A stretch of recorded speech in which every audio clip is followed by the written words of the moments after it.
I've had this idea that I think is really quite useful and interesting, and it takes two things that are truths about how we achieve things as human beings and puts them together.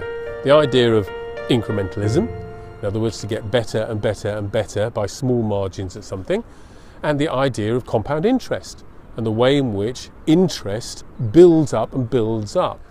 Now, incrementalism, that's the process of personal development, of training of an athlete, of any kind of endeavour where you want to get a little bit better. The idea is every time you do something, try and be just that little bit better at it. So if you look at it down here, that's your achievement going up there, how good you're getting at something, and this is a period of time. And this little staggered line, you can see every time we do the same thing, we get just a little bit better at it. It's difficult, it takes a lot of motivation to keep doing that little bit extra, and in your head, you just add up those little bit extras and you chart forward in your life and go, well, that's how good I'm going to be if I keep doing this little bit better, this little bit better.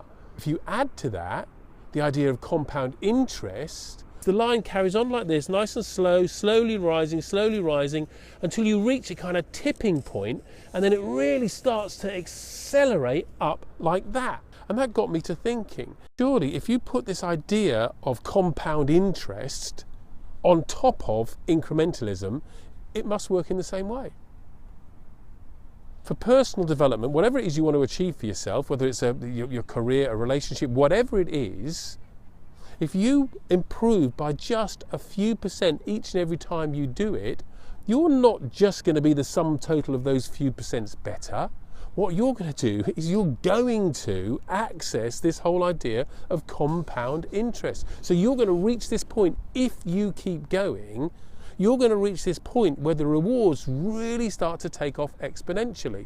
And that, it seems to me, is the difference between people who achieve extraordinary things and those that don't. People who achieve extraordinary things, they don't kind of cash in the chips.